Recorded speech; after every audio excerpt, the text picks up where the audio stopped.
Good morning, everyone. I'm Margaret Hinkle. I chair the Post Commission. This morning, we're going to begin the commission by turning this over to Commissioner Calderon, who is chair of our subcommittee, and the subcommittee is going to address a few issues. We will then return to our entire commission meeting. Thank you. Commissioner Calderon, please. Thank you, Madam Chair. Good morning, everyone. I know that Commissioner Bluestone and Commissioner Kasrosian are also online here as part of the subcommittee. So very simply, I'd like to move to accept the minutes of the last subcommittee meeting, if we could. Could I ask for, I have one change, a correction to the minutes? Absolutely. Please go ahead. On page 3, at the very end, where there's a bullet that says Executive Director Zuniga then stated there was another thing to be discussed regarding a survey to conduct research. I think it was originally presented as a questionnaire, so I'd like to change that word to questionnaire, because then it gives my comments a couple of points down, a little more context as to why I asked that it be called a survey, not a questionnaire. Okay, so survey and not a questionnaire. All right, duly noted. Well, I'd like the word survey to be changed to questionnaire in that first bullet. Understood. Yes. Okay. All right. Commissioner Bluestone, that okay with you? Yes, that's fine with me. And I would also like to just request that there be a little additional detail added to the comment that I made in regard to the wellness initiative as something that would fall under training. And I believe that during that portion of the meeting, my audio cut out. And I came back in and made some additional comments about that, just to explain my position that the reason I don't believe that this wellness initiative should fall under training is because there's historic distrust of administration by line of duty officers, that there's no actual evidence that training and education on mental health matters correlates with any behavioral outcomes, and that this is not a standard of care across the country within the law enforcement field to have training satisfy a wellness program for officers. Could you just, where would that change go in, Commissioner? I can't. Under the comment, I don't have the minutes right in front of me, but under the comment about wellness and training, that's down towards the bottom of the minutes.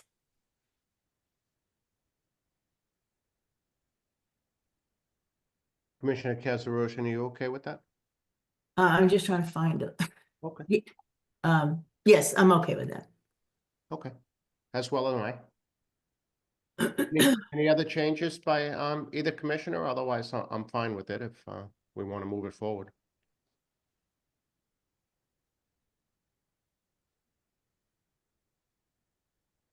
Okay.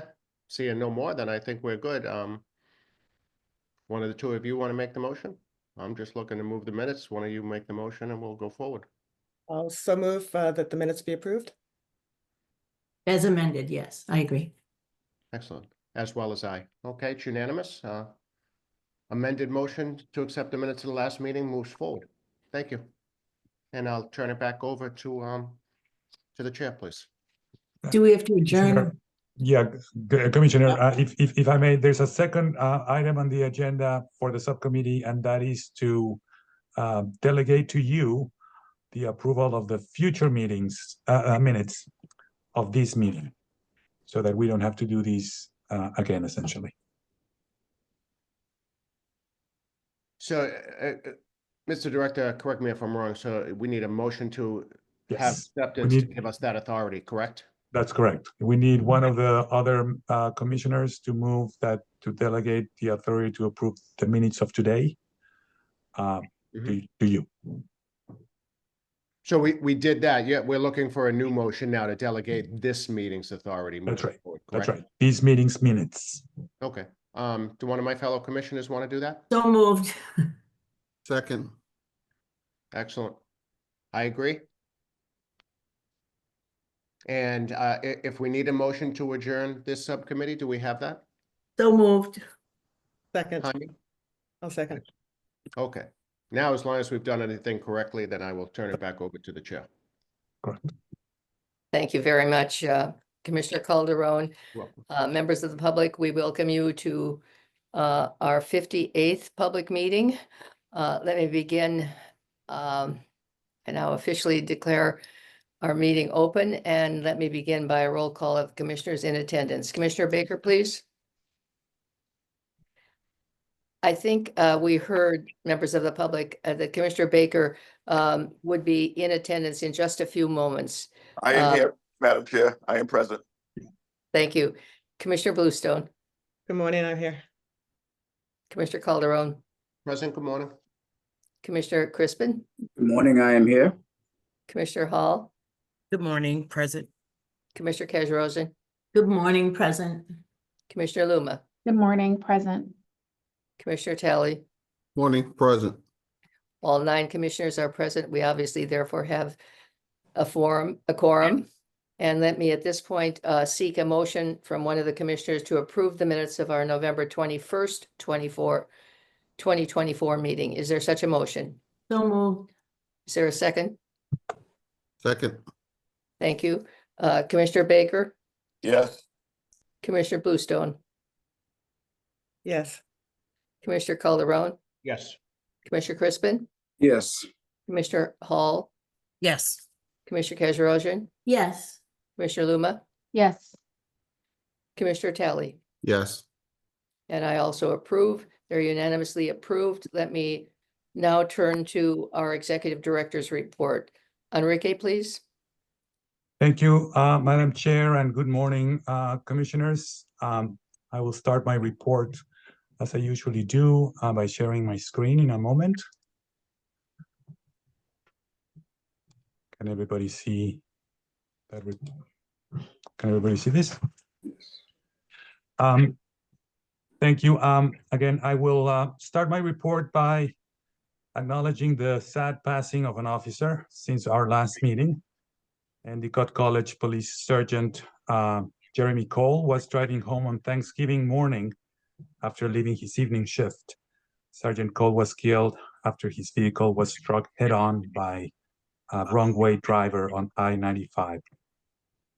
Sergeant Cole had been with the Endicott College Police Department for 15 years, and our thoughts go to his family and the Endicott College community.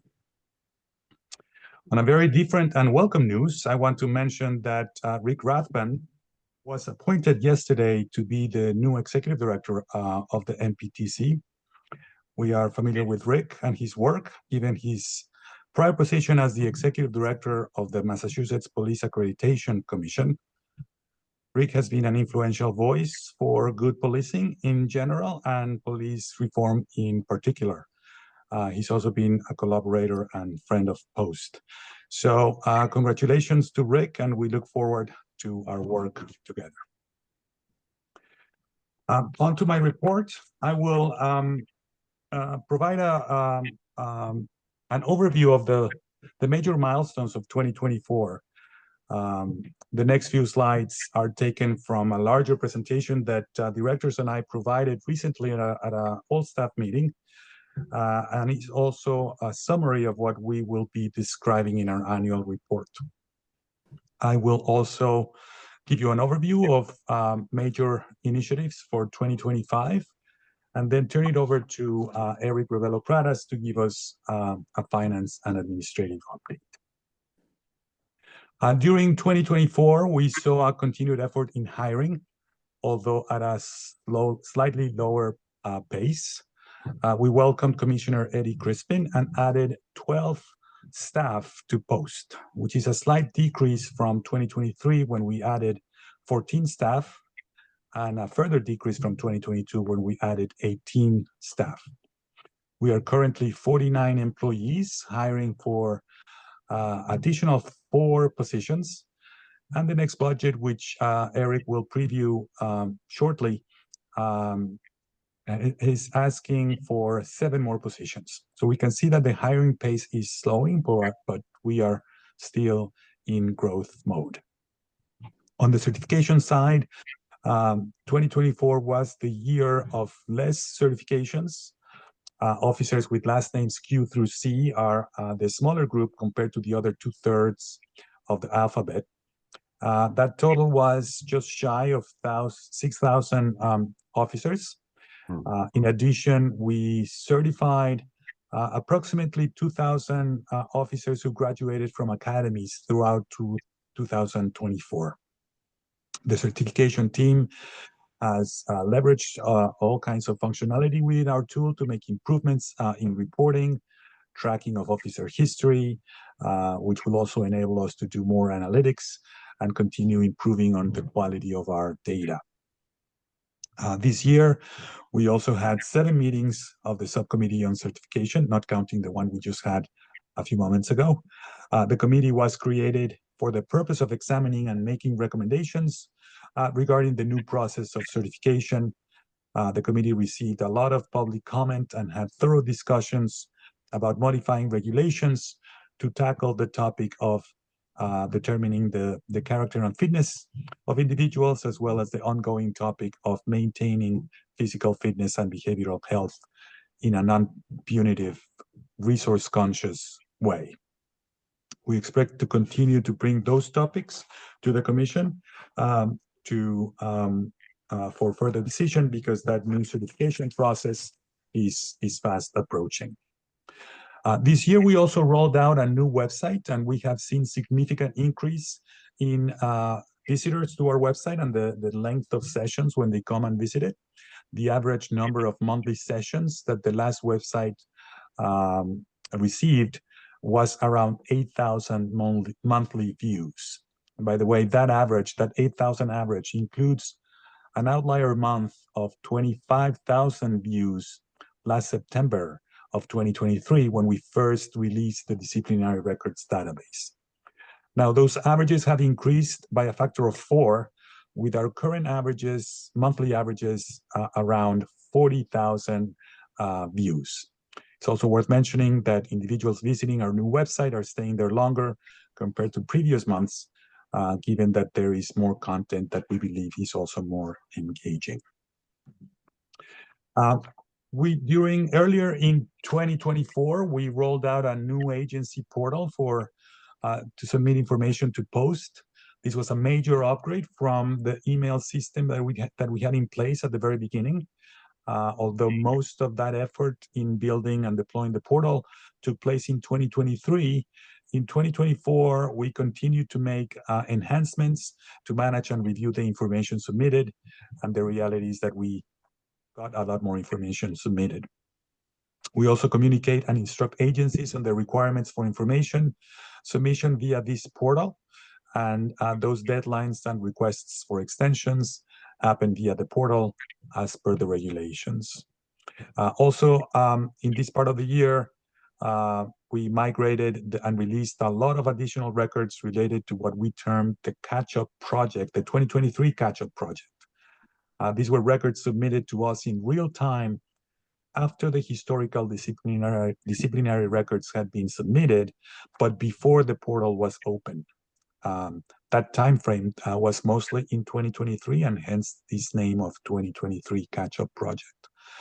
This effort required investing post resources in managing this information and verifying that agencies complete that information, because the majority of those records were initial complaints that then had to be closed out with internal affairs reports and discipline reported via the portal.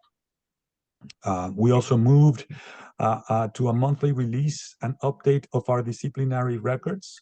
Specifically, there were 8 releases since January, for a total of 9 releases for the year, because those releases between January and November, those 8 releases do not include the December release. This project will be ongoing, as you all know, as I have reported earlier. New complaints and incidents flow into our portal steadily, and we'll continue to manage information as it comes in. So it is fair to say that this disciplinary records database and page generates a lot of interest, interviews, news stories, and whatnot. And it also requires that we continue to work on enhancing the quality of this content. In too many cases, the details provided are minimal to the point of telling the public very little. And one of the efforts for next year will continue to be enhancing the ways in which this data is consistent, uniform, and includes greater detail as intended. Also in 2024, we promulgated the auditing and maintenance of records regulations, and the legal team provided multiple drafts, as they also did with standards and advisories associated with those and other regulations. We also began the process of researching and discussing a very broad mandate in the statute, which is the topic of agency certification. We have discussions with the MPTC about this that are ongoing, and we'll continue to do and bring them to the Commission as we started doing during 2024. Beyond the public meetings, we continue the ongoing effort of implementing and documenting procedures that make an agency run. This includes a new process dictated by the Comptroller's Office that was debuted this year, that is called the Internal Control Certification, as well as training, legal advisories, responses to public records requests, which, by the way, saw an increase of approximately 56% compared to 2023. On to the Division of Standards. The team presented 152 instances of disciplinary cases during Commission meetings, not including today. And that compares to 109 instances presented to you in 2023. So you can see the growth that is manifesting there. Some cases come to the Commission more than once, perhaps between 2 and 4 times, but presenting each of these cases, as you know, Commissioners, take a lot of work. They involve investigations, planning, recommendations for actions, reports, exhibits, etc. And that is a lot of work that is being done to bring to you in executive session these cases. During 2023, we issued a collectively 19 decisions and orders. And during 2024, that number grew to 52 decisions. Again, I expect that number to continue increasing, given that the pipeline of cases continues to steadily grow. As I have reported in the past, we receive many complaints on an ongoing basis and operate under the principle that every complaint gets a response.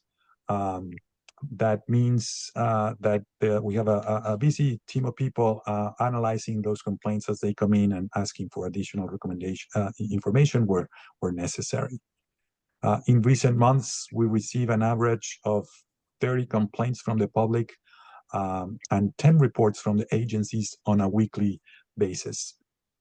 I do want to just briefly speak about that seeming discrepancy, the 30 versus 10.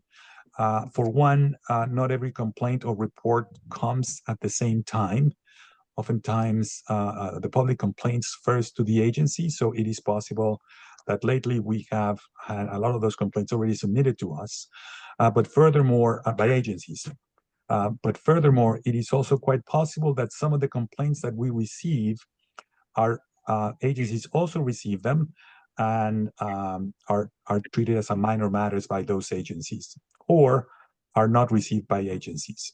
Therefore, although there seems to be an imbalance, I just want to mention that we don't do necessarily a reconciliation on a weekly basis, but we track all of those complaints regardless, and close and track them and close them as necessary.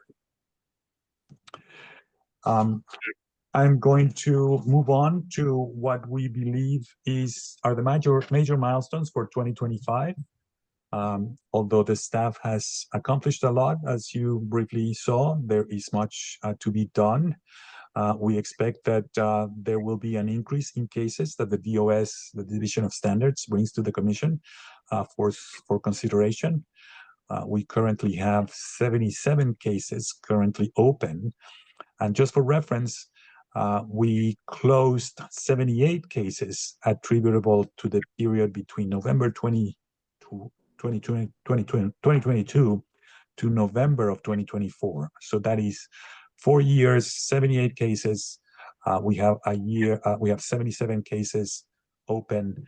I don't think it's fair to say that we have 2 years of a pipeline, because we expect that some of these cases will be closed in a more efficient way. In other words, we're ramping up in the way that we're handling cases. We do, however, have a steady flow of new cases, and we open and bring to the Commission for consideration. So these figures do not address the duration of those cases, but it is something that I continue to think about in order to ascertain and dedicate resources that might be necessary. We, of course, look to realize efficiencies when we continue to work in these cases, but not every case is the same. So we'll continue to monitor this pipeline and resources necessary. Now, the legal team also will continue bringing you policies and standards for consideration in the topic of agency certification, including what the statute directs us to do in conjunction with the MPTC, which is the standardized use of force form and the use of force reporting. During 2025, we will also be deploying capabilities of a business intelligence tool, which is a fancy way of saying that we will be further leveraging technology to enhance the reporting and the analytics that can be done with the data that we are collecting. We will also collect letters of recommendation or commendation as required by the regulations and updated to you in the last meeting. Through ongoing conversations and reporting of the disciplinary records project, it is fair to say that there are still gaps in the level of understanding and perhaps compliance with the reports that are due to post. Specifically, what is considered minor matters or basic work rule violations that are not reportable to post? I'm starting to get anecdotally, again, questions and differences in understanding about that. So we envision our effort on communicating, and meeting with agencies regarding this requirement to both ramp up during 2025 with a clear purpose of enhancing the data, the quality of the data, but also ensuring the compliance with the requirements of the regulations. To state the obvious, the reports that are due to post are really the entry point for us to decide whether and what cases to bring for discipline to the Commission. They are not just for the purpose of populating database, which is an important goal in and of itself. I envision that we will deploy an audit program to help us, again, ensure compliance and ascertain that level of understanding. The initial focus for this compliance or audit program will be about compliance with the current regulations and reports that are due to post. As we contemplate an audit program, my expectation is that the effort will be a two-pronged approach, ensuring compliance on the one instance, but also, and critically, educating agencies on their requirements for submittal, because, again, after all, we really depend on agencies and their compliance to facilitate our own work. Let me pause there, Commissioners, and see if there's any questions from that part of the report before I turn it over to Eric Rebello-Pradas for the administrative update.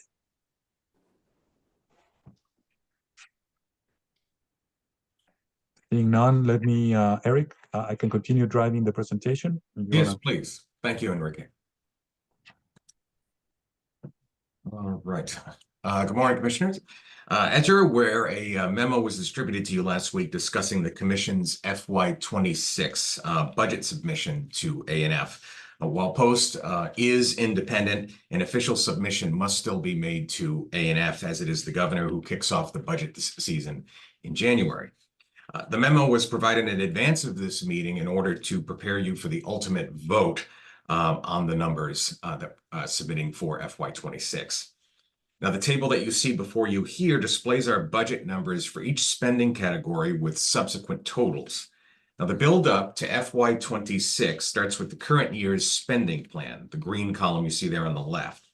The next column shows how we backed out $139,000 in one-time funding, which then sets the base for FY26 at $8.6 million. So on the bottom there, the totals, you see $8.7 million for FY25.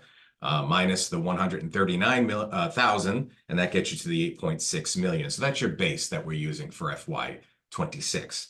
The next column after that then shows the net addition, or in some cases, there are some subtractions there from the base, and that gives you the final result for FY26, which would be our request to A&F, which is 9.5 or just about 9.5 million. So that represents about an 8.5 increase over FY26. Excuse me, I'm sorry, over FY25. Now, I do want to just provide a caution here. We are hearing nothing official, of course, coming from A&F or the governor's office, but we are hearing that due to inflation and potential slowing economy, things of that sort, that there might be some move to sort of keep everyone at level funding for FY26. So that is very possible that we might not see any increases, or maybe just a more moderate type increase. And if that is the case, we will of course manage that and keep you posted. One indication was that a couple of weeks ago, the legislature, when they closed out FY24, they did vote to take $500 million in capital gains taxes, which was headed to the rainy day fund, and use that to balance the budget. Over the years, that is usually an indication that things are starting to tighten up just a little bit. So I just wanted to throw that caveat out there for now as we get towards January. Next slide, please. Okay. I will now highlight the largest areas of the Commission's budget, payroll and information technology. Now, the table you see here will walk you through the buildup to the FY26 payroll. Now, notwithstanding the 9 commissioners and 6 provisioned hearing officers, you will recall the Commission expects to have onboarded a total of 53 positions by the end of fiscal FY25. We are currently, as Enrique said earlier, at 49 positions. For FY26, we do intend to hire an additional 7 positions after you factor in a 3% COLA, and that gets the total payroll to just over $7 million for FY26. Next slide, please. The Commission's technical needs are stabilizing as it slowly nears full operational status. Nothing confirms this tenet more clearly than this chart that you see before you here. Costs have come down over 70% as we are still managing to keep estimates just under $1 million. All of our IT spending is now categorized as maintenance, meaning that we are simply maintaining everything that's already been developed. So licensing costs, hosting costs, storage costs, things of that sort. As mentioned at the recent all-staff meeting at the beginning of December, work is underway for the anticipated business intelligence tool. Next slide, please. The org chart that you see here is a little bit different from what I've put up in the past. This was just to simplify things a little bit better. This is just a visual of what's already been discussed in your memo for the FY26 budget development. It just gives you a clearer image of what was presented there. So you have the 60 total positions that we're looking at. 49 are filled. Those are the black ones. The green ones are the current 4 open positions. So 49 plus 4 gets you to the 53 at the end of FY25. And then, of course, the 7 proposed positions for FY26 are in red, 2 of them of which are targeted towards the new audit program that we are putting together for starting next year. Next slide, please. And finally, we wanted to provide you with an update as it has been 6 months since we reported on the Commission's diversity metrics. As you can see, we compared post metrics to the makeup of the state's population and the close to 46,000 state employees. A detailed memo was also included in your packets last week. You will note one difference from June's report, the last report, is that we have isolated post employees subject to the full hiring process. That's that column you see in the middle there, the dark blue column. So these are basically people who have gone through the entire recruitment process, interviews, onboarding, and so forth. And that represents 47 employees. We will continue to regularly review these statistics and get back to you. So the next update will be in June of next year. And Enrique, I turn it back to you if there are any questions. Thank you, Eric. I'll stop sharing and turn it over back to Madam Chair. If there's any additional questions or comments. I don't think I see any hands in the air. I know I speak for all of the commissioners in thanking you and Eric and your staff for all of the work that has been put into the material that we've just been provided. It's really been an extraordinary year of accomplishment. And I think we recognize the tireless efforts that have been made by the staff in reaching the position that we're currently in. And Charlene, I think you do have a question. Yeah, well, I have more so of a comment. I just wanted to say thank you to Eric. I've had the pleasure of working with him now as the treasurer and know the thoughtfulness and diligence that he proceeds with when considering what the budget will be and how we can manage the risk associated with operating an agency such as this. And he does it in a way that's strategic and thoughtful and really supports the work that we're doing. So I wanted to say thank you for that. And also, I know that we do need to take a vote, but I'll let folks finish and then I'll put a motion forward for the budget. Thank you. And thank you for your efforts as treasurer as well. Any other questions or comments? If not, let me then turn to the legal update. Our general counsel, Randy Ravitz, please. Thank you. I will turn the floor over to Counsel Annie Lee, who's joined by Paralegal Elizabeth Smith, and they will be discussing issues related to the physical fitness and behavioral health of law enforcement officers, as well as two aspects of the agency certification initiative that the executive director referenced in his report. Annie? I'm sorry. Do we need to vote on the budget prior to this, or should we wait? Yeah, I think it was our expectation, right, Eric, that we'd have this budget be approved by the commission. Yes, correct. We should vote on it while it's fresh in everyone's minds would be my recommendation. Sorry about not interjecting earlier. All right. I'll go ahead and put forth the motion. I move that we accept the FY26 budget as proposed. Thank you. Is there a second to that motion? Second. Any questions or comments? If not, let me call for a vote. Commissioner Baker, Yes. Commissioner Bluestone, Yes. Commissioner Calderon, Yes. Commissioner Crispin, Yes. Commissioner Hall, Yes. Commissioner Kajrosian, Yes. Commissioner Talley, Yes. and I'm also affirmative. It's unanimously carried. Thank you. And now I think over to you, please, Randy. Or over to Yes. I will, turn the floor over to Annie Lee. Thank you. Thank you very much. Good morning, Madam Chair and Commissioners. I'm actually going to turn the floor over to Lizzie Smith, who's going to be driving the bus on today's presentation. Good morning, Commissioners, and thank you, Annie. Before I share the results of the agency survey, I would like to take a moment to address in greater detail some of the questions that were asked at last month's commission meeting.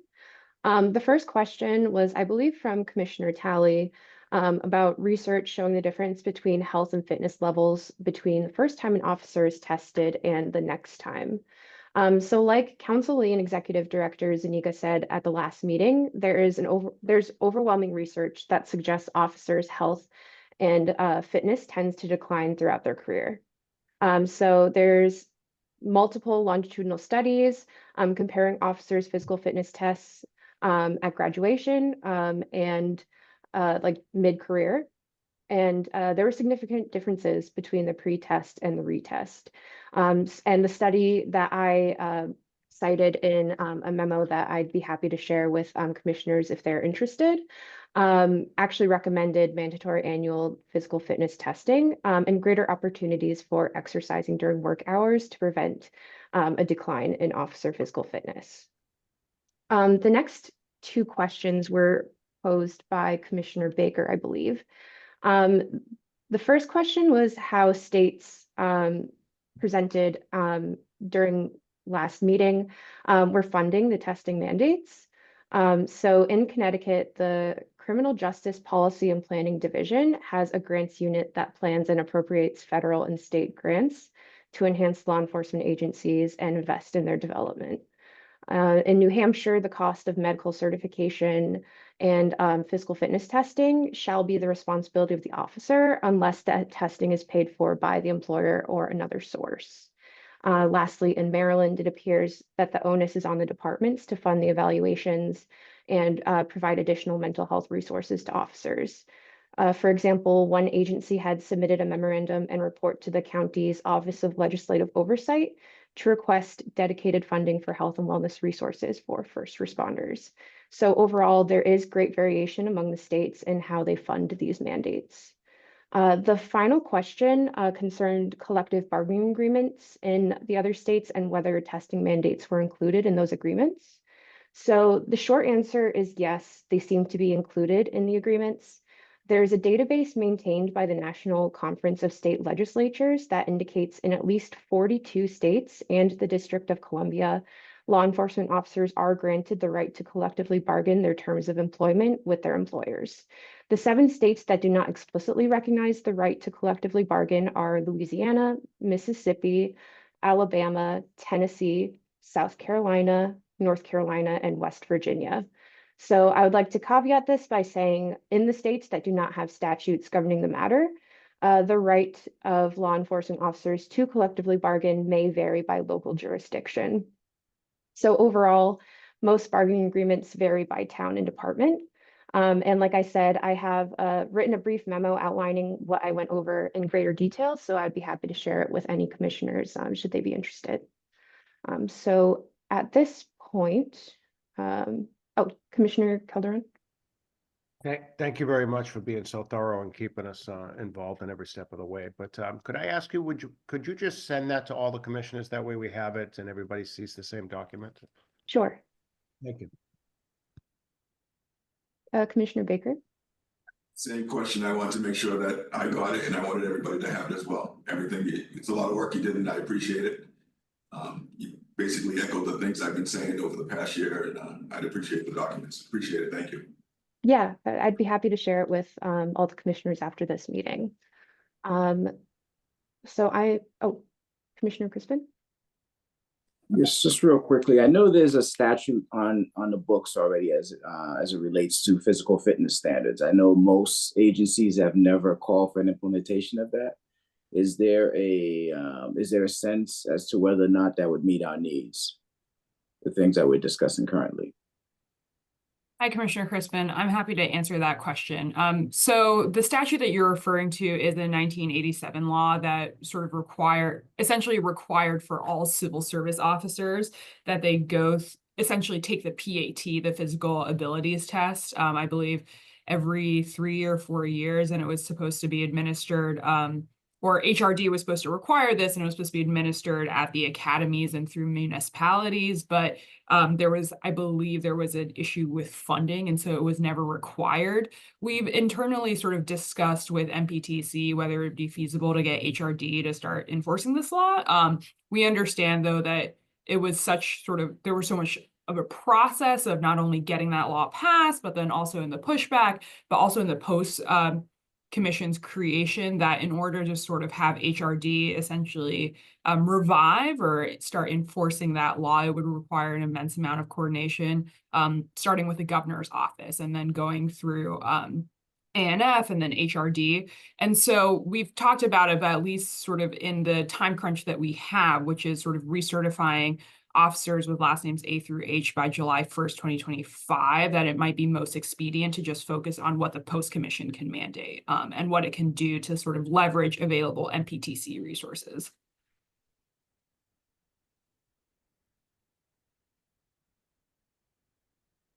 Thank you. No problem. So if there are no other questions from the commission, I'm going to share my screen and present a brief PowerPoint that Council Lee and I have put together. So can everyone see this okay? All right. Perfect. So this is just a brief agenda of what we're going to cover today. I will go over the results of the agency survey that we sent out to agency heads, and then we will also go over some preliminary recommendations as to what physical fitness and behavioral health standards and evaluations could look like.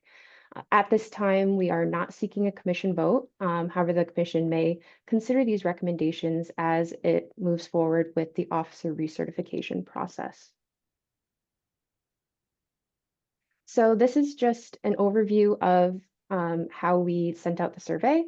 We collected information on three things: resources and initiatives currently offered by agencies to support officer physical fitness and behavioral health, challenges to maintaining physical fitness and behavioral health, and ideal physical fitness and behavioral health standards and evaluations.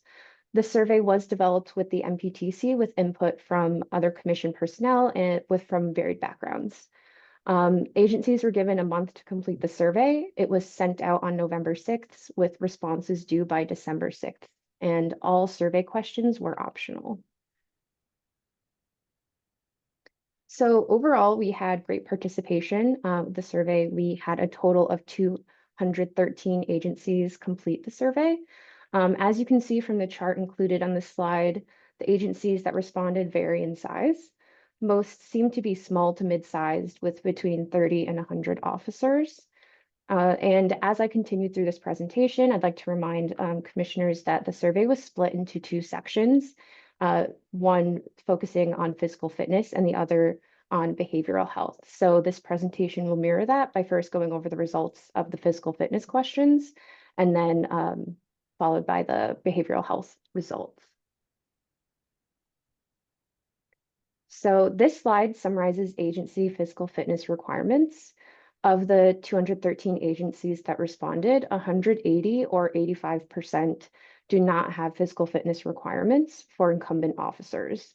There were 33 agencies that responded yes to whether they have requirements. However, I would like to note that some agencies listed pre-employment and academy testing as physical fitness requirements. So the number of agencies that do not have physical fitness requirements may be greater than reported. This chart shows a breakdown of physical fitness resources offered by agencies. The most common resources were on-site gym fitness centers, on-duty time to exercise, reimbursement and stipend, and other. So the other category included resources like a voluntary physical fitness incentive program where officers can receive a stipend or compensatory time if they successfully complete an evaluation.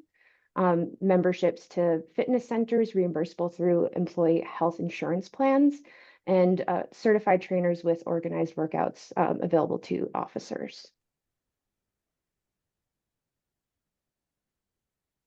So this slide shows what agency heads identified as the major challenges to maintaining physical fitness. And these challenges include time, expense, motivation, and lack of resources. So we thought this was interesting to see kind of where we could address some of the shortcomings and try and meet agencies where they are. So these next slides highlight responses that we received regarding what agency heads think physical fitness requirements should be. There were a lot of different answers, and sometimes the answers directly contradicted each other. But some common suggestions for what physical fitness requirements should be were biannual fitness testing and annual physicals. the Cooper Institute test and standards, sometimes accounting for age, gender, and years of service, and sometimes not, and job task-related fitness tests. So some of the responses are why are fitness standards needed for academy, but not for the position? Fit for duty, not fit for academy. And we should find a way to fairly measure what is necessary and help those struggling to get healthy. So ultimately, there's no one answer for what the requirements should be. However, a majority of responses emphasize that physical fitness is just one part of being a good police officer, and that standards must be nuanced and fair and come from a place of concern and assistance. So at this time, I would like to pause for any questions and before I move on to the next section. Commissioner Calderon? Thanks again, Elizabeth. I apologize. In my packet, I don't see this printout of what you're showing. Is it possible to resend that to me if it was sent? The slides weren't shared with commissioners, but I'd be happy to share the deck after this presentation. Please, thank you. Are there any other questions before I proceed to the behavioral health section? Doesn't look like it, so. These slides will cover the behavioral health questions asked in the agency survey. So similar to physical fitness requirements, a majority of agencies do not have any mental health requirements. However, as the chart indicates, there is a greater proportion of agencies that have some mental health requirements compared to those with physical fitness requirements. I would like to note that some agencies listed pre-employment and academy testing as behavioral health requirements. So the actual number of agencies without mental health requirements may be greater. This slide outlines the most common behavioral health resources offered.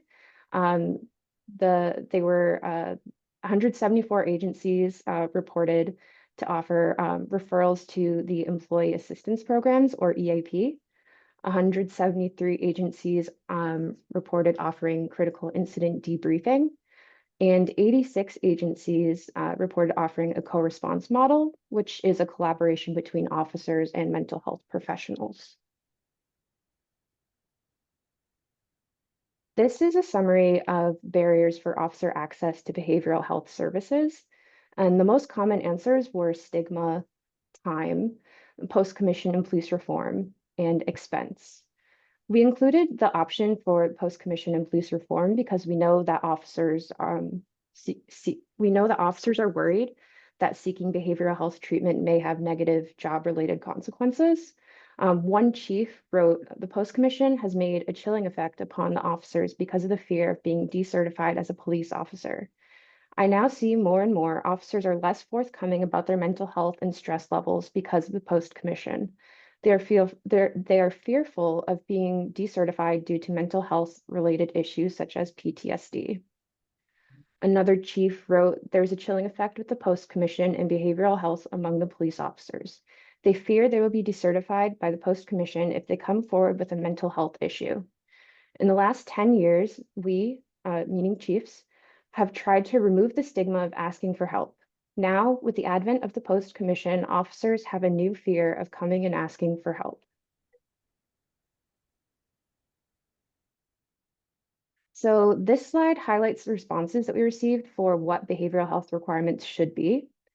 These answers compared to physical fitness were more consistent with each other. Some common suggestions for what behavioral health requirements should be were periodic wellness checks, peer support counseling, annual mental health and wellness training, and mental health screenings on an as-needed basis.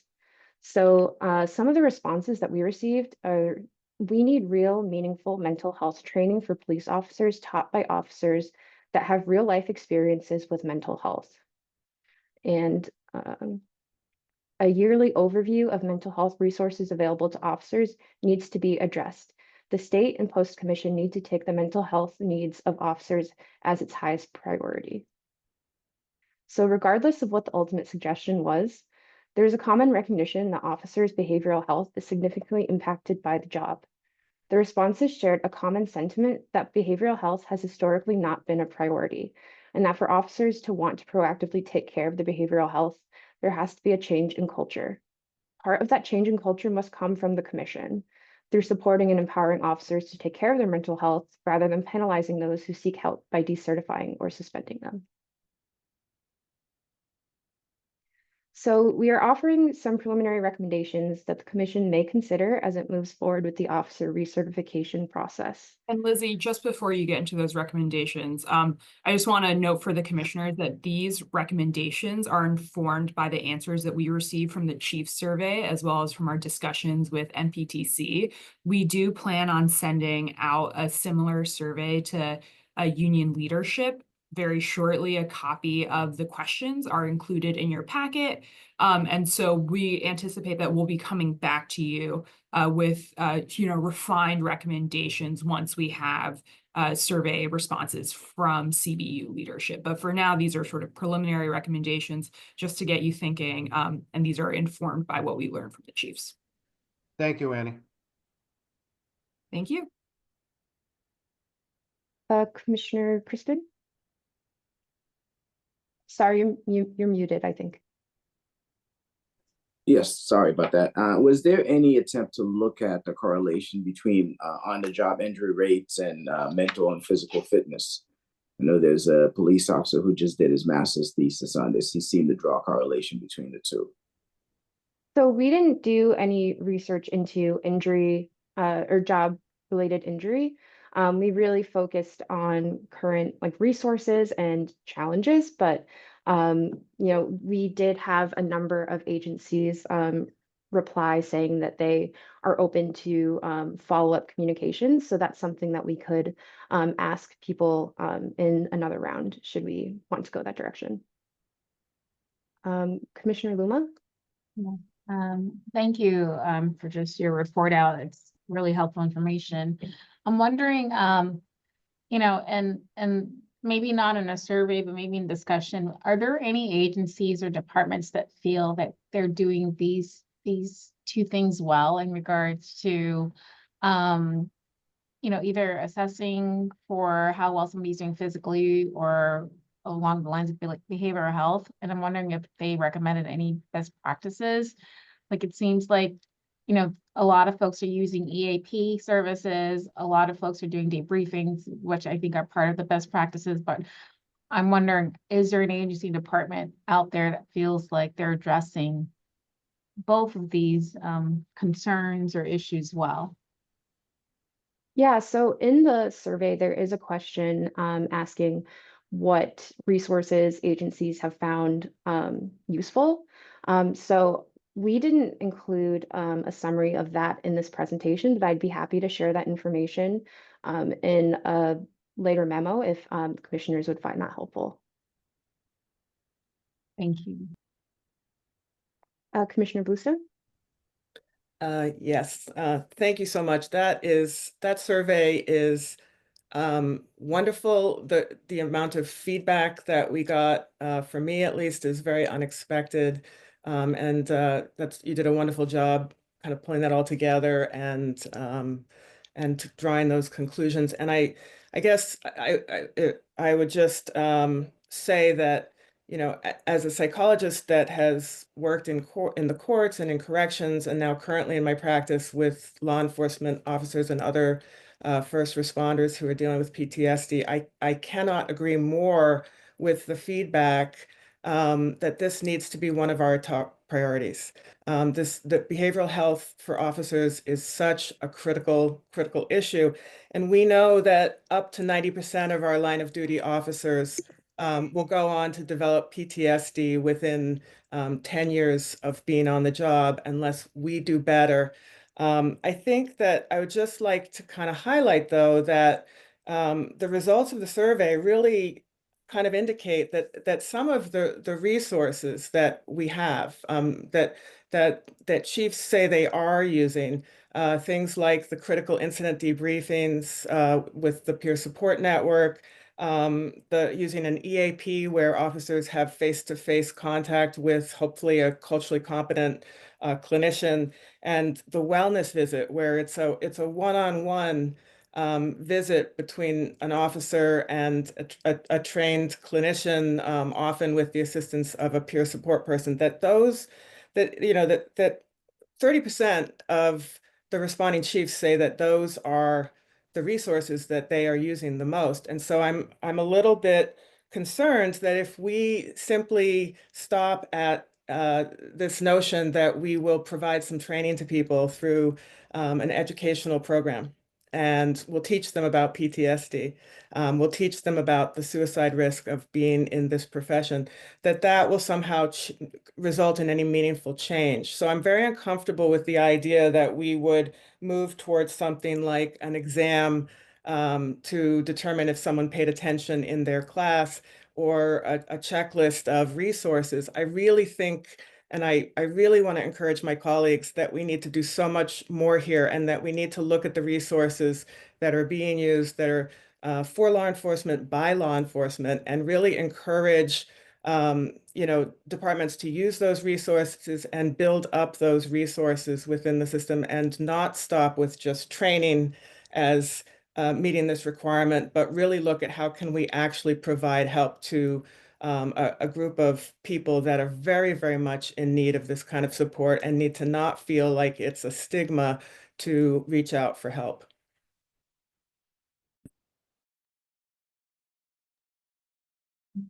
Thank you, Commissioner Bluestone. Before I address that, Commissioner Luma, you had a follow-up question? So I just wanted to address something else that I heard when you were reporting out. There's a real fear about the impact of disclosing mental health concerns by police officers and the stigma attached, particularly around decertification.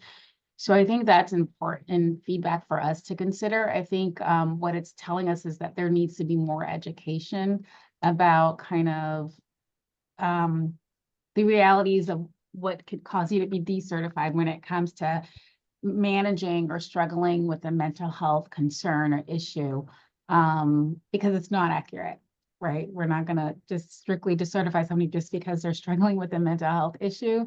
And I think there is some education that we can do on our end to make sure that officers understand that. I think whenever there's a new agency, I think it's normal to have concerns, but I think that the onus is on us to make sure we're getting the accurate and correct information out and educating. So there's some work that needs to be done on our part as well.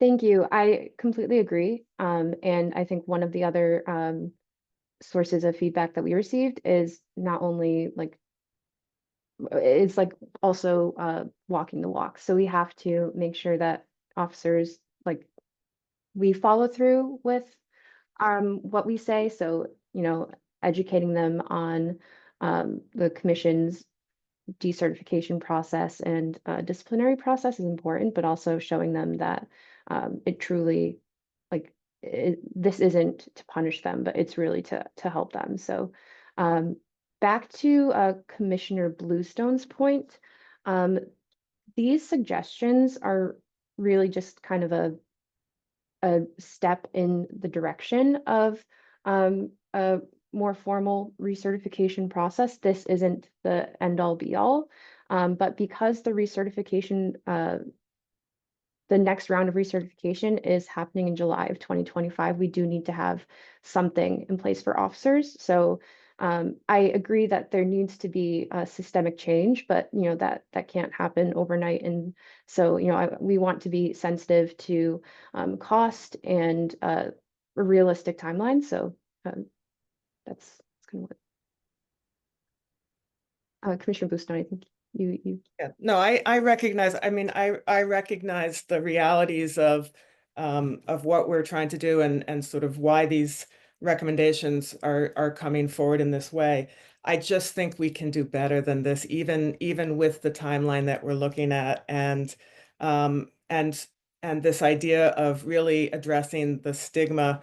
What we include in the recertification process is also going to be an indicator of how we feel about behavioral health and wellness for officers. So I think that there are other ideas that we could bring forward, and I'd be happy to collaborate on some ideas. And I recognize that there are limits, but I would just point out that only 4% of the responding chiefs were in favor of some kind of training, compared to 30% who were suggesting that there be annual wellness checks. So there is a sentiment here among the chiefs that getting that in-person, one-on-one attention and participation is a goal that we should be striving towards. Thank you. And Commissioner Calderon? Yes, thank you. I'm going to echo just some of what Commissioner Bluestone was just talking about as far as the time frame goes. I can appreciate the recertification time frame of July of 25, but just because we have mandates on time and recertifications for the next phase of officers doesn't mean we should rush something through. And by no means am I saying that you're suggesting that. I know you're not. But I look forward to hearing some of the union's input. I appreciate the fact that this is only step one moving forward. But this is a very wide range topic. And when I read some of the chief's concerns, as a police officer at 31 years, I become concerned because the chief's point of view is not always in the best interest of the rank and file officer out there, which is why you're seeing much of the hesitation on how we proceed moving forward. So I say thank you, but at the same time, I want to make sure that we're not rushing to get this done by July 1st of next year. Yeah, let me speak to that, Commissioner. Realistically, I don't see us implementing anything before in this area before July 2025. The last vote at the subcommittee that was taken was that we would not do anything sooner than 2025. I think that we are really now in the arena of having to contemplate this for later than July 2025. We will do, and we'll come back to you with in the new year with a plan for migrating everybody to their date of birth or their month of birth certification cycle that we discussed, which will enable us to manage the workload on certification in a better way. Thank you for that. I just wanted to, let me continue sharing my screen. Give me a moment. You know, I do want to be sensitive of all of the feedback that the commissioners gave, and you know, we do have a lot of concerns to balance as we, you know, consider what these standards and potential evaluation would look like. So I just wanted to go over kind of more recommendations. It seems like, and there's already agencies that have the wellness visit model, and we've seen other states have a participation-based wellness visit. So they are mandatory to attend, but again, like they don't have to you know, say anything if they choose not to. And this at least will give officers an opportunity to like build a relationship with a mental health provider. And again, that's just one option, and nothing is set in stone. We're not asking the commission to vote on anything. This is, we're just trying to bring some ideas and information to the commission. So let me go back to our preliminary recommendations. I think Commissioner Bluestone made a great point on like the educational exam and the contact sheet. So our thought process for doing this is to at least have officers keep an up-to-date list of personal behavioral health resources so they are able to quickly access them if needed. And the intent for these was to increase officer awareness of resources and the services available to them. I know it's not going to create the change that's needed, but you know, this was something that we were looking at. And more detailed explanation of these recommendations is available in the memorandum that we included in the meeting packet, which is item 4A1. Just as a Commissioner Bluestone. I understand that the intention here is good and is sort of designed to encourage reaching out for mental health services, but I think that could be construed as private health information and might work in an unintended way to make people feel like we're trying to identify the resources and the people that they're in consultation with. So it could increase fear and stigma around reaching out for mental health services. I would really discourage us from considering that particular suggestion. Thank you, Commissioner Bluestone. Maybe one way we can try to address some of those concerns is that rather than, officers providing the post commission with that personalized contact sheet, they just attest that they've completed one and that they maintain it for their own records. So the post commission doesn't need to see who they're reaching out to. The post commission just wants to know that they have that they've done the research, they've identified resources that are available to them so that if they do need behavioral health supports, there's at least one barrier that's reduced when they do need to go out and find them. And so, as Lizzie said, these are really preliminary recommendations because we recognize that culture shift doesn't happen overnight. What this is really intended to do is just sort of to take the first step in sort of raising awareness, trying to reduce the stigma, and also make it clear that this is not going to be a punitive approach or a punitive kind of design. It's really about making sure that officers are aware of resources, that they know what is available, and hopefully that helps them be a little bit more comfortable with sort of the expectation that they are able to utilize behavioral health resources when needed.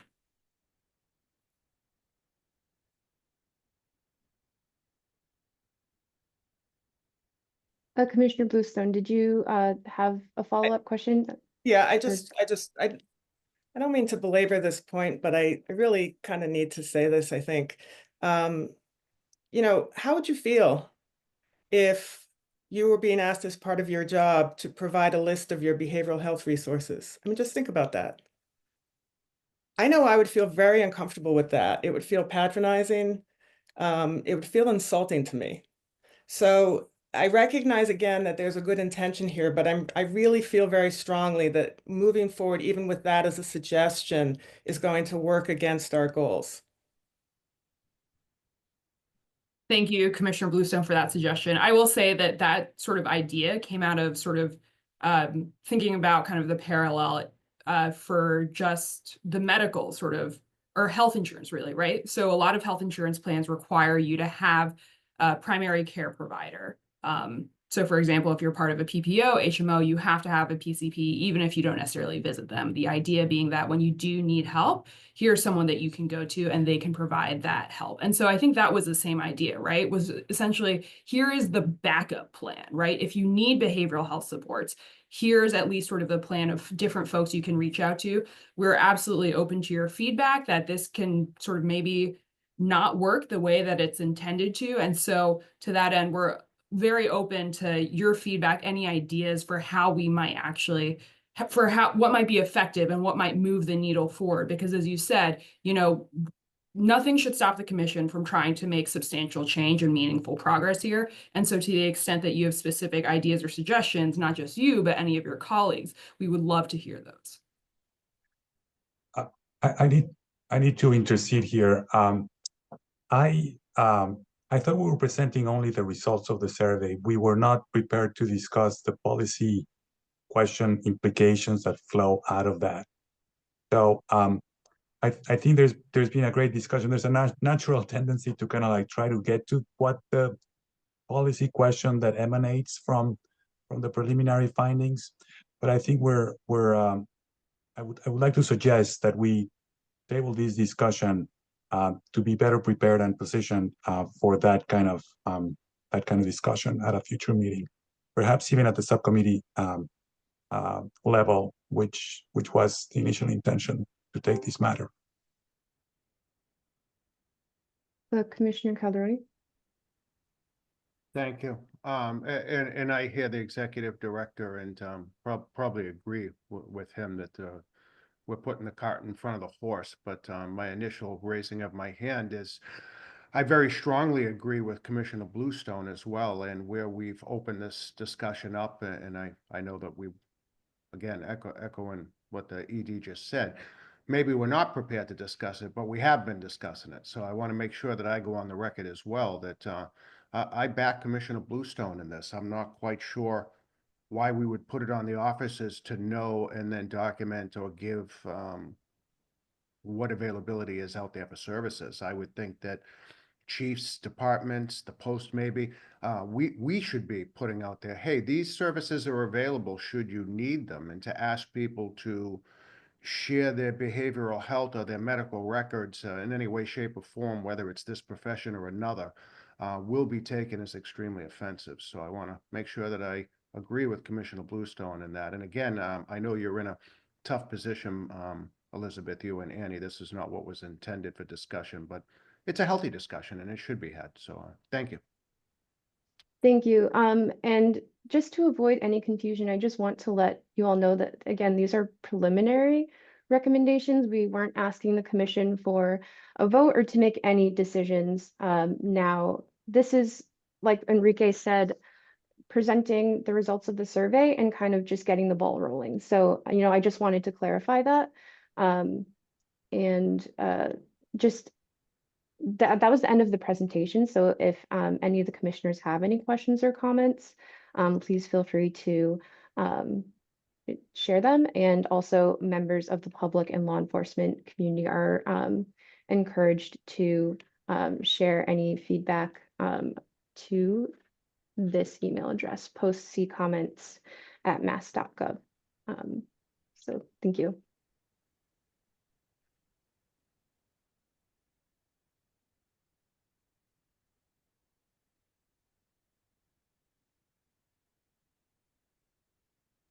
So I think the next item on the agenda is on agency certification. I'm happy to take up that item, Madam Chair, if that sounds correct to you.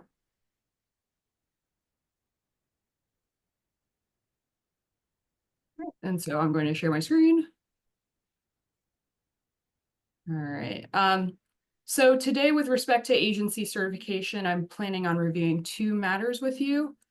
First, I'll be presenting proposed revisions to the use of force and reporting standards for your consideration and discussion.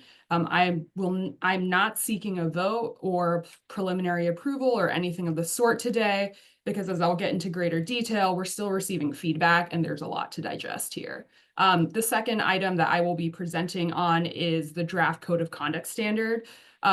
Compared to use of force reporting, this one is further along, so I will be asking for preliminary approval on the code of conduct standard as a draft. All right, and so before getting into the substance of these 2 standards, I thought it might be helpful to review what we've done on use of force and reporting before. We started in August with an initial presentation to the commission. Following that August meeting, commission staff sought the feedback of MPTC staff as well as a consultant, Eric Daigle. That feedback resulted in revisions making certain clarifications for the purposes of better aligning the standard with the realities faced by officers in the field and for the purposes of helping agencies effectively develop policies more consistent with the intent of the standards. Those revisions were then presented to the commission in September, and following the presentation at the commission September meeting, the commission preliminarily approved use of force and reporting standards as drafts. Following that September meeting and a preliminary approval, we received further feedback from the MPTC and its staff that indicated they had additional concerns with the drafts. We then met with MPTC staff and state police. And when I say we, that was commission staff, myself and Gina Joyce, as well as Commissioner Kazarosian, to discuss those concerns as well as potential revisions to the draft standards. You may remember that when use of force and reporting was last before the commission in September, we discussed the following elements that are key to those standards. some elements of these standards have been revised following our October and November meetings with the MPTC and state police. And I've highlighted here in yellow the standards that were revised. And so now I am going to switch over to the draft standard so I can walk you through the changes that we made. Please let me know if everyone can read this. I'm happy to enlarge the text if that's helpful for anyone. All right, gonna move forward. So some of the first changes that were made from our conversation with MPTC and state police are in the definitions. I want to draw your attention to the revisions that were made to the definition of de-escalation as well as definition of de-escalation tactics. The beginning of the definition of de-escalation, which is now proactive actions and approaches used by an officer. This revision was made so that the definition of de-escalation would mirror the beginning of the definition of de-escalation tactics, which is defined by statute. However, de-escalation was not defined, so it was up to the commission staff to try to come up with a definition of a similar but related slightly different term. And so we imported some of the beginning language from de-escalation tactics into the definition of de-escalation for consistency between the two. With respect to de-escalation tactics, we expanded the definition of de-escalation tactics to include critical thinking skills, which are key to responding to changing dynamics, as well as other developmentally and age-appropriate, trauma-informed, racially equitable, and culturally relevant tactics, which the commission encourages through its guidance on de-escalation and disengagement with respect to minor children. And this was guidance that the commission developed in 2021. Next, Commissioner Calderoni. Thank you, Annie. Sorry to interrupt. No, it's okay. The sit down with the Mass State Police and Commissioner Kazaroshian and staff. Is that the state police colonel, heads, leadership, union organization? Can we define? There were state police was represented by a member of their legal team, Doug Levine, as well as 2 officers who I believe are involved in their training academy. And if I could go on further, why just the state police and no other stakeholders? So I can't sort of speak to the decision that was made there. That was, they were brought in by the MPTC. And so I would have to defer to EOPS as well as MPTC to speak to why state police and no other stakeholders. I do think that I believe some of their reasoning for bringing in the state police is that state police has its own set of very comprehensive policies and standards that they continually update. And so it's one of the largest agencies. And so they thought, state police is going to be directly affected by this. They have a lot of expertise. So let's at least have that at the table. Okay, I can appreciate that. State police is the largest organization in the Commonwealth. Behind them is Boston, similar in numbers. I won't get into job description because we could argue that all day.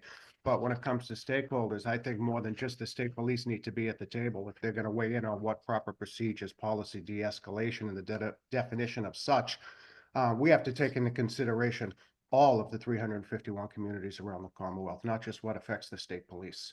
And I say that respectfully, as we're going to be asked to vote on this. Kind of hard to sit here and hear that only one opinion or input was given and one commissioner sat in on it without anybody else having any input after the fact. So I'm displeased with that, but I appreciate the honesty. Absolutely. I just want to note, though, that there will be a lot of process and opportunity to comment. Everyone can submit a comment. Interested parties, law enforcement or civilian can submit comments through the post-C comments, but also we haven't gone through a promulgation process. This will eventually result in a regulation that will go through the public comment and notice period. And so there is lots of opportunity for participation. We are not by any means foreclosing participation or input from affected folks. No, I wasn't suggesting that you were any, and I appreciate the description that you're giving me.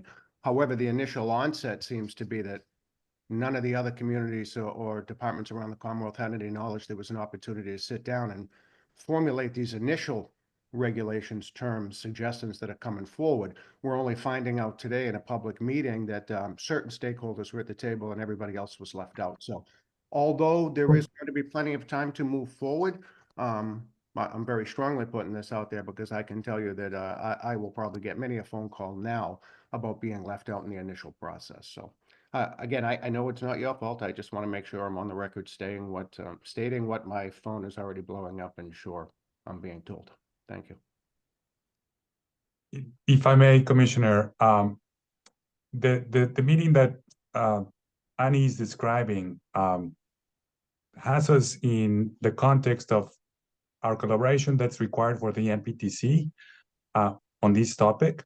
And we view the MPTC, and again, we'll take your comments and we'll follow up, but the MPTC is implicitly representing collectively all of the other agencies because the relationship between the academies comes via the MPTC. But we'll take your comments and we'll follow up to make sure that we have additional input from stakeholders.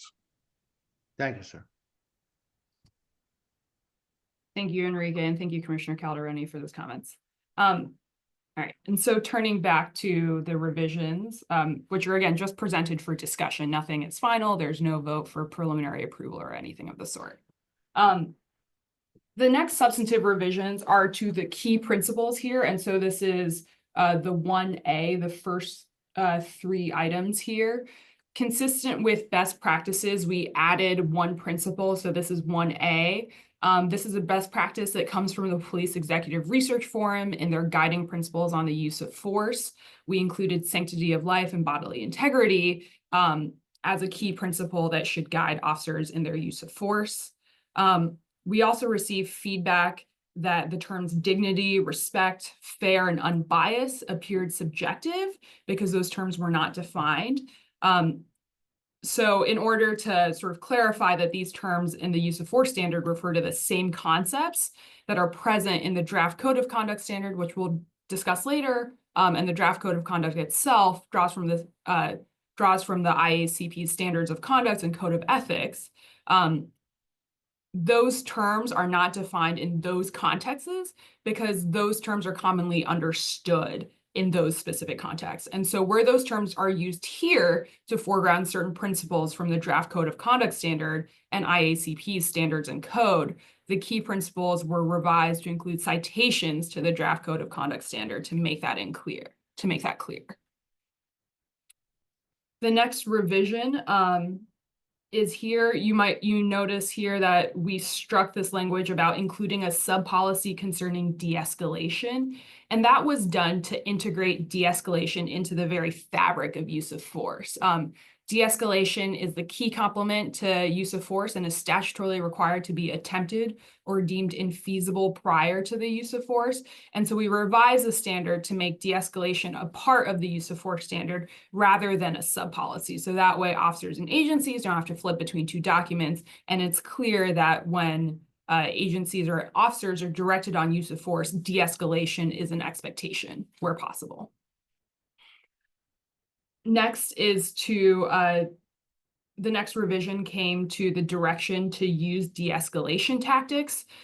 We receive feedback that enumerating de-escalation tactics could lead officers to believe that they're required to attempt all listed de-escalation tactics before using force, even when doing so would jeopardize their own or other safety. We also receive feedback that an enumerated list of de-escalation tactics could be construed as exhaustive rather than illustrative.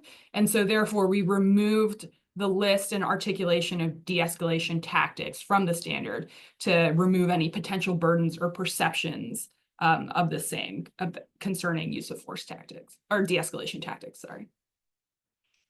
The next section that was substantially revised is what I call sort of critical thinking and de-escalation. And so we heard a lot of concerns about the feasibility of requiring officers to attempt to make determinations about whether an individual's apparent negative reaction or lack of compliance is a deliberate attempt to resist or based on non-criminal factors for the purposes of tailoring an officer's de-escalation approach. The concerns were primarily centered around the uncertainty that officers would have when attempting to make such a determination, and the specificity of the enumerated non-criminal factors, which you can see here in the red. And so we revise this section to clarify that officers are only required to make efforts to learn or ascertain rather than know with certainty whether an individual's lack of compliance is based on non-criminal factors. We also revise this section to generalize the non-criminal factors. So rather than specifically listing things out, such as mental illness, developmental disability, confusion, drug or alcohol influence, etc., we've now grouped them under the more general buckets of mental or physical condition, language or cultural differences, the legacy of policing on vulnerable populations, and the agency's history with the public. And lastly, we also clarified this section. We also revised the section to clarify that the purpose of engaging in this critical thinking exercise is to determine, quote, which de-escalation tactics are the most appropriate to bring the encounter to a safe resolution. So essentially here, this is about understanding people's needs and being able to adequately respond to those needs. The idea being that when you tailor your response to specific needs, you'll hopefully be a little bit more successful in having a safe resolution.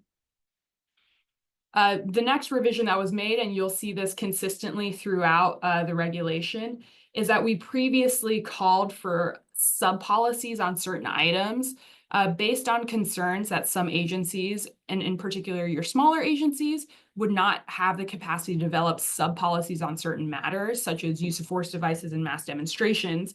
The use of force standard was revised so that agencies may either develop sub-policies or include in their use of force standards provisions addressing those specific topics. And so this revision still requires agencies to address those specific topics, but allows agencies to do so in the manner that best suits their resources, whether or not that's a whole separate sub-policy or a provision within the use of force policy.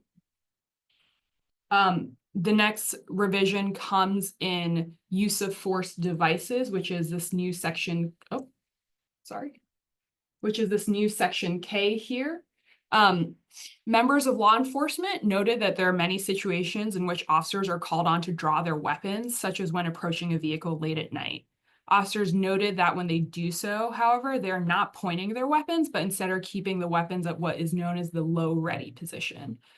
To relieve agencies of the burden of defining every scenario and situation in which an officer may draw their weapon, which may be relatively frequent yet low risk, the use of force standard was revised to omit the drawing of use of force devices.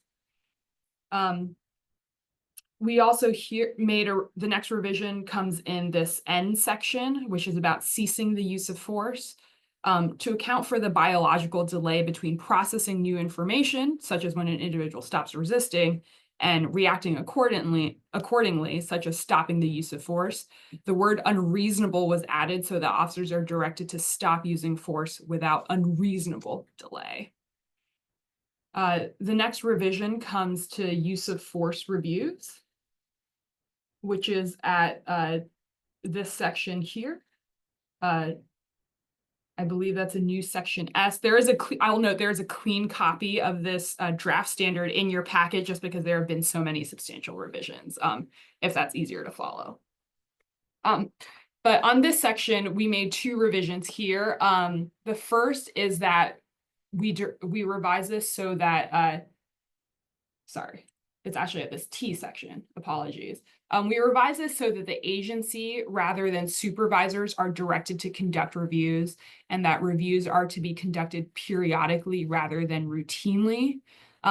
We also revised this section to note that use of force reports and reviewing those reports are not only important to identify tactics and behaviors that could be improved, but also tactics and behaviors that were successful, because those can sort of serve as case illustrations of best practices. And so to that end, we revised this section of the use of force standard so that use of force reviews identify both behaviors that resulted in force mitigation, as well as behaviors that could have been altered to de-escalate an encounter or prevent the use of force and accompanying injuries. To the reporting of use of force standard, we made two substantive revisions here. The first is is on public complaints, which is this 2C section here. We revised this so that there's a protocol for individuals to follow up on or raise concerns about a use of force incident. These revisions were made based on feedback that individuals may have questions about a use of force incident rather than a complaint. They just might want more information. And so to increase transparency about use of force, that was included. We also revised complaint to raise concerns about based on feedback that complaint carries negative connotations and may have a chilling effect on those who do wish to file a complaint. Because sometimes there's this conception that complaint means you have to make a statement under oath, you have to provide your name, your contact information, and that may prevent folks from coming forward with a complaint. And so we changed this to make it about raise concerns in order to sort of promote access. And lastly, the last revision here is to this new section G, direct the agency to provide records and evidence concerning use of force reports and complaints in accordance with applicable law, rule, regulation, policy, order, subpoena, civil investigative demand. This is to facilitate the investigation of use of force incidents by a third party. And so this just directs the agency to provide records and evidence as they're already required to by law. And so with that, I will take down the standards, and I'm happy to answer any questions or field any reactions.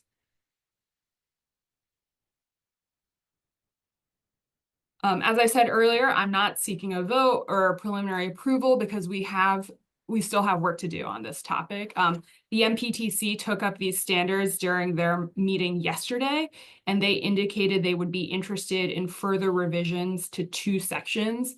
The first is critical thinking and de-escalation, and the second is public complaints. I expect that we will be reconvening with MPTC, state police, at the very minimum, if not other stakeholders in the near future to workshop potential revisions to these sections, and we'll be back with those revisions for your consideration at a future date.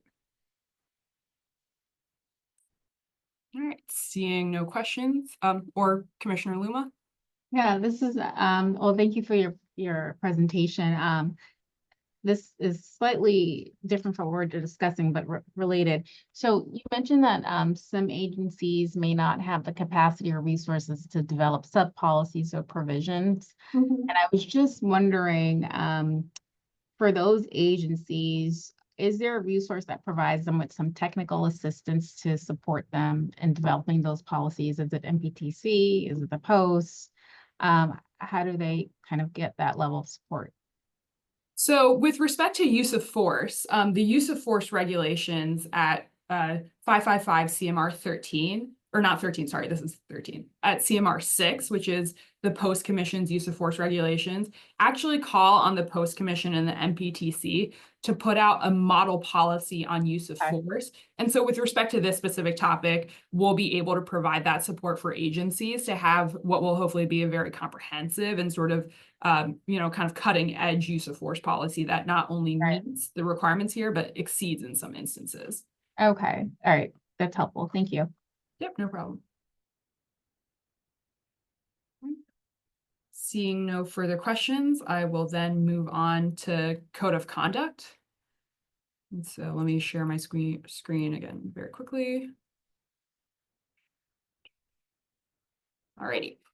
So Code of Conduct was first before you in September, and then it was again before you with some minor revisions in October. It was also included in your packet last month, but we didn't discuss it because we were waiting on further feedback from the MPTC.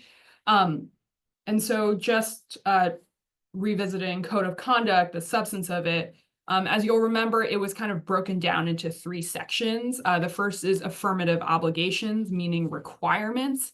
And those were sorted into 2 categories, which is priorities and values, as well as compliance. And so priorities and values was meant to reflect the priorities and values from the Commission's enabling legislation, as well as the Commission's governing statute, and the IACP's Code of Ethics and Standards of Conduct, which the Commission has incorporated by reference into the criteria for assessing good character and fitness for employment. And so in this section, we said that agencies should articulate certain priorities and values in their codes of conduct, which include respect for life and bodily integrity, impartial and unbiased policing, protection of vulnerable populations, service to the public, worthiness of public trust, and the authority given to law enforcement, transparency, accountability, and responsibility and truthfulness. And I'll actually just switch to the code of conduct standard so you can see that here. And so A through H are those priorities and values. So the next section of affirmative obligations and requirements relates to compliance.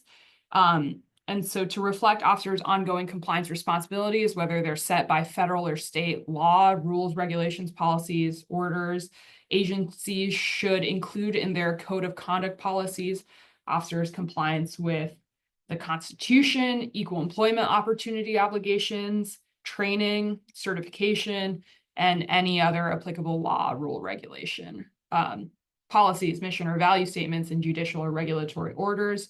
And so that is at J through P. The next section, which is Q through X, those are what we call negative obligations, meaning prohibitions. And so to further the priorities of the Commission's enabling legislation and governing statute, and to reinforce ongoing compliance obligations while proactively addressing some of the behaviors that have historically formed the basis for many complaints against law enforcement officers, agencies should prohibit officers through the code of conduct from criminal activity, sexual misconduct, prohibited associations and visitations, retaliation, actions prejudicial to the administration of justice, neglect of duty, abuse of authority or position as an officer, and conduct unbecoming. And the final section here is at Y, because officers are also employees in a larger organization, agencies should require officers to adhere to the code of conduct, not only in the execution of their official duties when interacting with the public, but also in the workplace with their colleagues, whether their colleagues are other officers or civilians, as well as in their private lives, unless otherwise prohibited. And this is something that we see in the IACP Code of Ethics and Standards of Conduct here. So with that, I will stop sharing the screen. I'm pleased to report that the MPTC reviewed the Code of Conduct standard yesterday during their public meeting, and they did not flag any further feedback or revisions.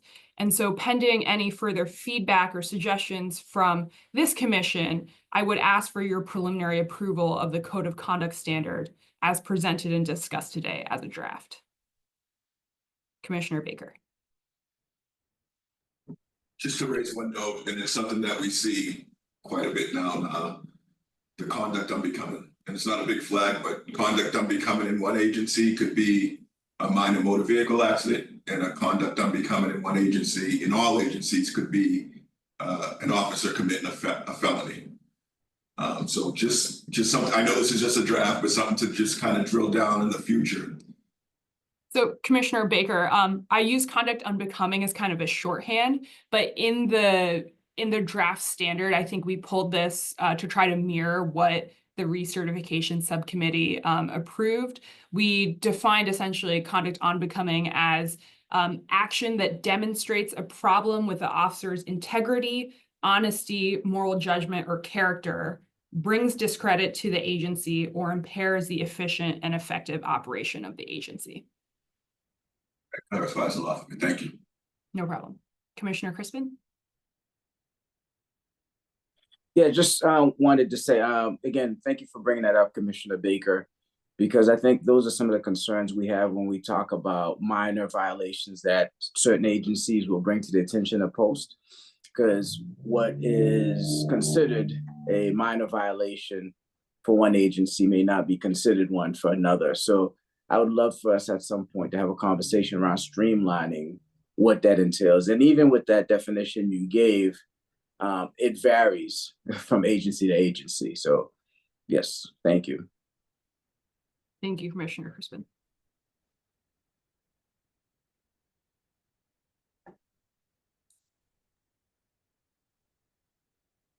I don't think I see any other hands in the air. You are hoping that you will get preliminary approval. Is that what you said earlier? Correct.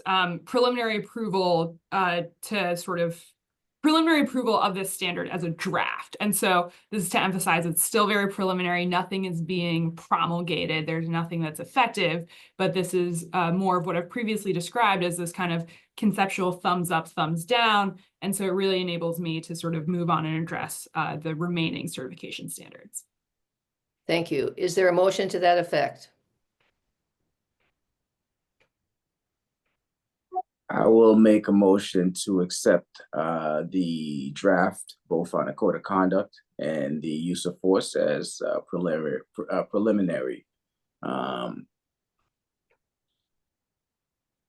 Commissioner Crispin, if I may, only seeking the preliminary approval for the code of conduct, not for use of force, because we'll be back with further revisions to use. Okay, let me amend that.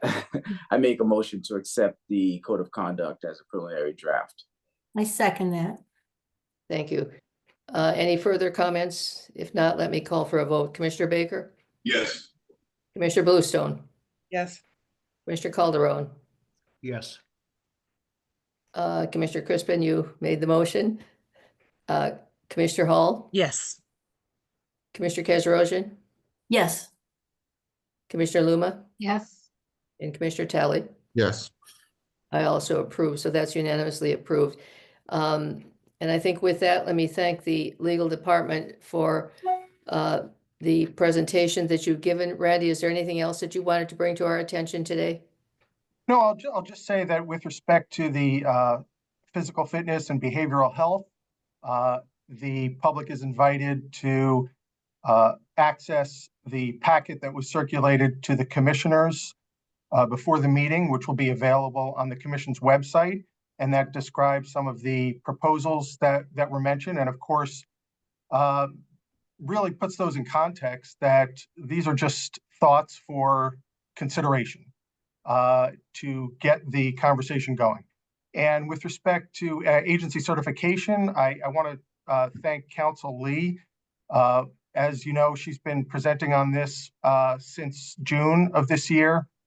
And as I think people know, she reached out to about 90 different stakeholders in the way of individuals, organizations, people in government, people in law enforcement, people in other interest groups to ask for their and invite their input on agency certification. And a lot of those stakeholders have accepted that invitation, provided feedback, and that's all been taken into account. As to anyone who has not had a chance yet in the past 6 months to offer their input and take us up on that invitation, the opportunity is still there. This is, again, a way of getting the conversation moving, these proposals, and there will continue to be opportunities for public input even before it becomes a proposed regulation formally, and then certainly after anything becomes a proposed regulation formally, there will be an opportunity for public input and for public hearings. So there are a lot of chances for people inside and outside the commission to continue participating in the process, and their views will be taken very seriously and in a spirit of cooperation and collegiality. So with that, that concludes the legal section of the meeting. Thank you. Moving on, looking at the agenda, item number 5, there are no matters which were not anticipated by me as chair at the time of posting. Thus, I would now entertain a motion to go into executive session with regard to the following. General Laws, Chapter 38, Section 21A1, to discuss the discipline or dismissal of or complaints or charges brought against a public officer, employee, or an individual. General Laws, Chapter 38, Section 21A5, to discuss the investigation of charges of criminal misconduct. The same statute, Section 21A7, combined with General Laws, Chapter 6E, Section 8C2, and to the extent that it may be applicable, Chapter 6, Sections 168 and 178, to discuss the initiation of preliminary inquiries and initial staff review related to the same and regarding certain criminal offender record information, and under the same statute, Section 21A7, combined with sections 22F and G to discuss and to approve the minutes of a prior executive session. We will be considering reports of preliminary inquiry in 5 cases. We'll be discussing requests to enter into voluntary decertification with regard to 1 matter and request for approval to conduct preliminary inquiries in 4 matters. And we will be also addressing approval of the minutes of the prior executive session. Is there a motion to that effect? So moved. Is there a second? Second, Thank you. Let me call for a vote. Commissioner Baker, yes. Commissioner Bluestone, Yes. Commissioner Calderon, Yes. Commissioner Crispin, I'm sorry, yes. Commissioner Hall, Yes. Commissioner Keserosian, Yes. Commissioner Luma, Yes. Commissioner Talley, Yes. and I'm also affirmative. Let me inform the public, we will not coming back to any portion of a public meeting after the executive session. And may I just for a moment turn to our executive director, Enrique, do you want to remind the members of the public if they do have, I think there's been reminder already of this, but if they do have anything that they wish to address with us, how they can do that? Yes, thank you, Madam Chair. As usual, they can send us an email to postc-comments@mass.gov. All the information is in our website. So we invite and welcome their comments. Thank you. And let me also thank, speaking for all the commissioners, all of the staff who have worked on the matters that have been presented to our attention. I think we are all impressed with the quality of your work. As I said earlier, with your tireless efforts to address our mission under the statute. Thank you very much. And everybody in attendance of the public at the meeting, we appreciate your interest in us and we wish you a happy holiday. I think with that, we will take a 5-minute recess and go into executive session. Annie, you have, or Jamie, excuse me, you will have resent the Zoom information. Is that correct? That's recent. Thank you very much. Okay. With that, goodbye for now. Thank you.